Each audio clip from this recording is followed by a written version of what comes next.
Welcome back to Common Sense. I'm Wendy Bell. Fear is more than just a powerful motivator. It's a brilliant tool politicians and the media have used since forever to affect our behavior. The War of the Worlds. Orson Welles live on CBS Radio, 1938, like the most famous broadcast in radio history, left the nation in this total panic that Martians had invaded America, and the media were so duped by it and so embarrassed. They pointed fingers at Wells and at radio in general for their trickery and manipulation. 86 years later, fear-mongering has only grown more common. And with some national threat putting our safety and survival into question always. Fear fueled the Cold War. It convinced us to fight the Nazis and invade Iraq. It's what triggered the war on terror and led to hundreds of millions of Americans giving up their freedoms voluntarily because of a virus. These fear campaigns always have an end game. You voting for a particular candidate or voting in a particular way. And guess what? You're in luck. Because it seems there's far more for you to fear before we get to November. Steve Sanchez hosts The Steve Sanchez Show on KDWN Las Vegas. Melanie Collette hosts Money Talk with Melanie on 98.7 The Coast in New Jersey. And from Boston, Jeff Cooner hosts The Cooner Report on WRKO AM 680. All right, so Steve, bird flu kind of seems to be this fear tactic du jour right now, 100 times worse than the COVID pandemic, with the World Health Organization claiming half of the humans infected by it have died.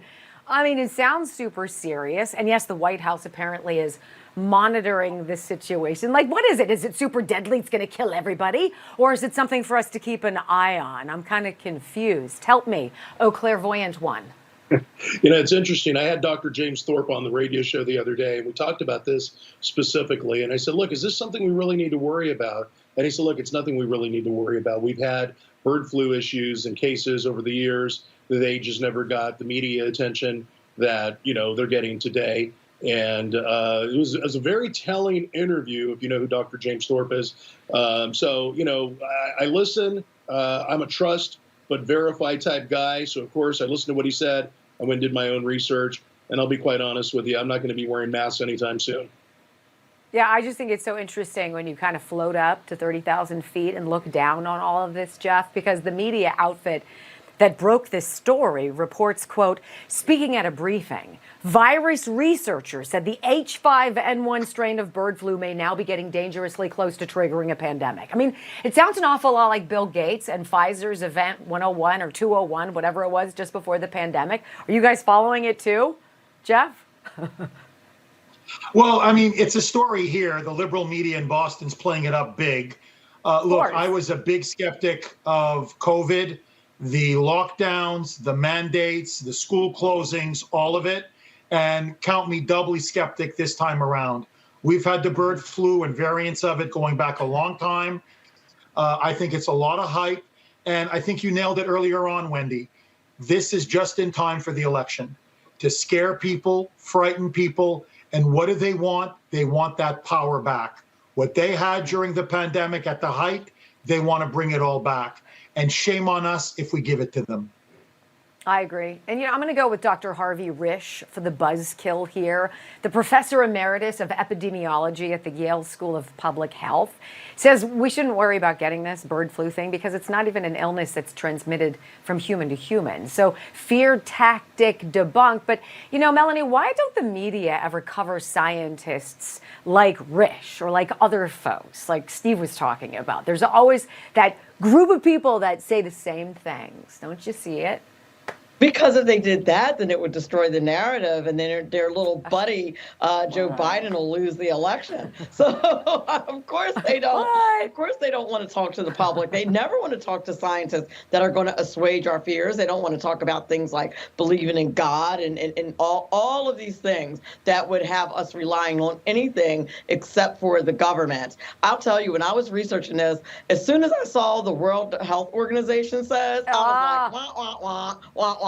Right? I'm out. I'm not listening to anything else you say. I trust you this much. This much is how much I trust the World Health Organization. And the media trusts them wholeheartedly, just like they did last time. If nothing else, they should be skeptical because of what came out about so much bad information from COVID. But they don't even bother to do that bit of healthy skepticism, and it's sad. No, and I don't disagree with you. You know, there's been Zika virus, mad cow, Ebola. We had some killer wasps, I think, asteroids, eclipses, MERS, SARS, swine flu, and that's just been since 2000. Steve, do you think most Americans are kind of onto the con here? I mean, have we been fooled enough by certain things? Are they onto it?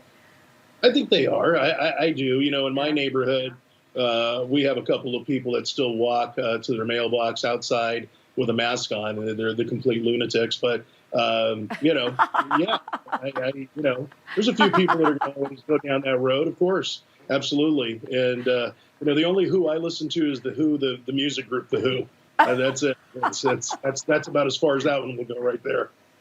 I love it. You know, shortly before his death in 1955, Albert Einstein shared one of his most enduring pieces of advice with this Life magazine editor named William Miller. And he said this, he said, the important thing is not to stop questioning.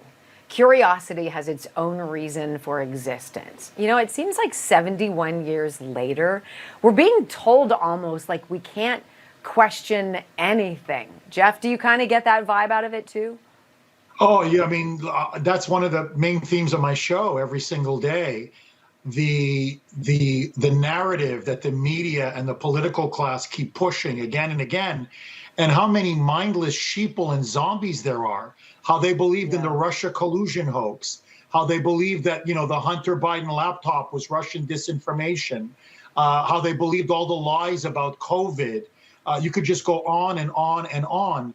And really, it is scary how people just mindlessly accept what the quote unquote establishment spoon feeds them. And, you know, Orwell warned us about this. And if we don't have independence, if we're not skeptical, if we're not curious, if we don't question authority, we don't have a free society. And that to me is the dangerous road we're headed down. Yeah, I don't disagree with you. We got that vibe. Mel, with my last minute, on my show this week, I was talking about this unraveling of all these various narratives. I see it happening. Do you see it happening? Like, people aren't being fooled by this stuff anymore? I see it happening, and I think that it's showing in the poll numbers, even with you know, the narratives about the racism of the right are showing in the numbers. You know, President Biden does not have the support in the Black community that he used to have. It's gone from 91% in 2020 to down to 68%. And so what I think that means is people are waking up. Glad you guys were with me. Come on back.